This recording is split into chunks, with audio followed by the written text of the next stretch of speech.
नमस्कार साथियों, आज हम चर्चा करते हैं कि मतदान के दिन एक पीठासीन पदाधिकारी और मतदान कर्मी का क्या रोल होता है, इसके बारे में जानें। जैसा कि सभी अवगत हैं कि अब विधानसभा चुनाव जो होने वाली है, इसमें पीठासीन पदाधिकारी और उनके सभी दल के सदस्यों का क्या मुख्य भूमिका होती है, इसके बारे में एक शॉर्ट रिव्यू में हम लोग चर्चा कर लें। सबसे पहले हमें 90 मिनट पहले मॉक पोल आरंभ करना होगा, जिस मॉक पोल में सभी पार्टी के बारे में जितने भी उसमें बैलेट में जितने भी पार्टी खड़े हैं, जितने भी कैंडिडेट हैं, सभी का हमें एक साथ की चेक करने के लिए पोलिंग एजेंट के सामने में मॉक पोल कराएँगे। मॉक पोल कराने के साथ ही हम लोग सबसे पहले ध्यान से देख लेंगे, सीआरसी कर लेंगे। सीआरसी मतलब क्लोज रिजल्ट और क्लियर करेंगे। इस तरह से सीआरसी करने के बाद हम सारे दस्तावेज को देख लेंगे। सीआरसी के बाद सीलिंग की प्रक्रिया आती है। सीलिंग करने के साथ ही हम लोग मशीन को ऑफ करके और सीलिंग की प्रक्रिया शुरू कर देंगे। इसके बाद सीलिंग में सबसे पहले हम लोग देखेंगे क्या कि जो हमारा ग्रीन पेपर सील है, उसे हम कंट्रोल यूनिट को सील करेंगे। उसके बाद स्पेशल टैग लगा करके उसे कंपार्टमेंट को कंट्रोल यूनिट को सील कर देंगे और इसके साथ ही हम जो लास्ट में एड्रेस टैग है उसको लगाकर पूरी तरह से हम मशीन को सील कर देंगे। इसके साथ ही हम देखेंगे ड्रॉप बॉक्स से जो भी पर्ची है मॉक पोल का, उसको हम निकाल लेंगे और कम से कम 50 मॉक पोल करवाएंगे और अपने समय से पहले उसको हम तैयार कर लेंगे। मॉक पोल कराने के साथ ही हम लोग उसमें से ड्रॉप बॉक्स से निकाल करके उसको भी सील कर देंगे।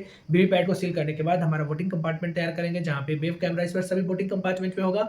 वहाँ पे हम क्या करेंगे, सिक्रेसी के साथ में बहुत अच्छा से अरेंजमेंट करेंगे। अपने जो हमारा बूथ है उसका अरेंजमेंट करेंगे। अरेंजमेंट करने के साथ ही वहाँ पर हम सिक्रेसी रखेंगे, जहाँ पे वेब कैमरा का जो फोकस है वो हमारे वोटिंग कंपार्टमेंट में ना हो, बल्कि वो सारा रिव्यू को दिखाए कि कौन कौन सब सेटिंग कहाँ बैठे हुए हैं। और इस तरह से सभी का बैठने का अरेंजमेंट पीठासीन पदाधिकारी करेंगे, सब अपने समूह के साथ मिल करके कर लेंगे जैसे। और P1 का कोऑर्डिनेशन हम कर देंगे पोलिंग एजेंट के साथ में। और इस तरह से सीक्वेंस में लोग बैठेंगे, P1 P2 P3 बैठेंगे और इस तरह से कंपार्टमेंट बना लेंगे जहाँ पे वोटर्स वोट डालेंगे। अब कंट्रोल यूनिट के प्रभार P3 हो जाए होते हैं, तथा जो वोटिंग कंपार्टमेंट में जाता है वो वीवीपैट हो गया। इसके साथ ही जो बैलेट यूनिट है वीवीपैट में सिस्टमेटिक अरेंजमेंट कर देंगे, जिससे वायर की कनेक्टिविटी डिस्टर्ब ना हो। और इस तरह से हमारा एक्चुअल पोल के लिए 7 बजे तैयार हो जाएंगे। सभी लोग सिस्टमेटिक तैयार होकर के 7 बजे से एक्चुअल पोल के लिए मशीन को ऑन कर देंगे और वहां से हमारा पोल प्रारंभ होगा। इसके साथ ही हम लोग चाहते हैं कि इस बार ईसीआई नेट के द्वारा हमें सारे रिपोर्ट दस्तावेज को जो भी है वो रिपोर्ट ऑनलाइन करना होता है। सभी पीठासीन पदाधिकारी सुबह से ही मॉक पोल कराने के साथ ही उसके पहले डे 1 जैसे उसके पहले जो जहाँ से वो सभी मटेरियल्स प्राप्त करेंगे, वहाँ से ही वह ईसीआई नेट के द्वारा सभी इन्फॉर्मेशन को डालना सुनिश्चित करेंगे। ईसीआई नेट के द्वारा वहाँ पर जाकर के लॉगिन कर लेंगे और अपने मोबाइल नंबर के साथ ही वह सारे इन्फॉर्मेशन को क्लियर करने के बाद वहाँ से वह सारे डाटा को भरेंगे। जब मॉक पोल हो जाएगा तो उसका मॉक पोल का डाटा को फीड कर लेंगे, जिससे ओके और ग्रीन बटन सिग्नल दिखाई देगा। इसके साथ ही हम सेकंड टर्म में आते हैं कि प्रत्येक 2 घंटा में ईसीआई नेट से हम जितना वोटर्स ने वोट डाला उसकी सारी प्रक्रियाओं को हम रिपोर्ट करेंगे।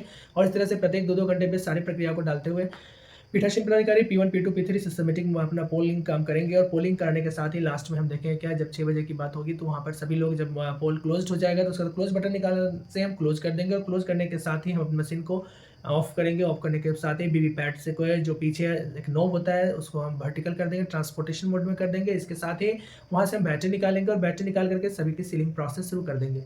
ध्यान रखेंगे कि जो हमारा लास्ट वोटर है, चाहे जितना वोटिंग नंबर ऑफ वोटर्स जितना हमारे मशीन में है उतना ही 17 रजिस्टर में भी होना चाहिए और उतना ही हमारा मतदाता पर्ची भी होना चाहिए और उतना ही जो वोटिंग लिस्ट है उसमें भी P1 के द्वारा कटिंग किया होना चाहिए। सभी एक सीक्वेंस में होना चाहिए। मैनुअली सब लोग ध्यान रख लेंगे।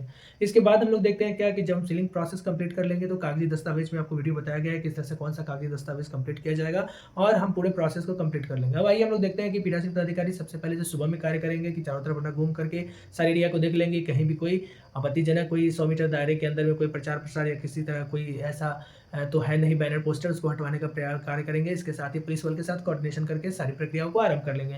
P1 के रूप में मतदाता सूची के प्रभार होते हैं, तो मतदाता सूची को ओवरव्यू कर लेंगे। इसके साथ ही वो 60 से 70% वोटर्स का नंबर को वो अपने प्लेन कागज पे लिख लेंगे। लिखने के साथ ही उसको क्या करेंगे, पुरुष और महिला का जो रिपोर्ट होगा, जो पुरुष वोटर आएगा तो पुरुष के सीरियल नंबर को काटेंगे और महिला वोटर्स आएगी तो महिला के वोटर का सीरियल नंबर काट के और वो एक दस्तावेज तैयार करेंगे। इसके साथ ही वो पहचान करेंगे कि जो वोटर आया है वो सही है कि नहीं। इसके साथ ही वह पोलिंग एजेंट के द्वारा कोऑर्डिनेशन करेंगे और सत्यता के प्रमाण को जांचेंगे। और उसके साथ ही जो वो लाया है वोटर्स अपने पहचान में जो दस्तावेज लेकर आया है, चाहे वो एपिक है, नॉन एपिक है, जो भी आधार कार्ड है, एसएलसी है, school leaving certificate, driving licence इत्यादि, उसकी जांच गहनता से करते हुए सत्यापित करेंगे कि वो सही के वोटर्स है कि नहीं। इसके साथ ही वो उसको ट्रांसमिट करेंगे अपने P2 के लिए। और P2 वहाँ पे क्या करेंगे, P2 पुनः उसके वोटर आई कार्ड को देखेंगे और उसमें मेंशन करेंगे 17 रजिस्टर में। यदि एपिक है तो एपिक लिखेंगे, नॉन एपिक है तो उसके बारे में मेंशन करेंगे। इसके साथ ही आगे उसका काम क्या, अमिट स्याही लगाना।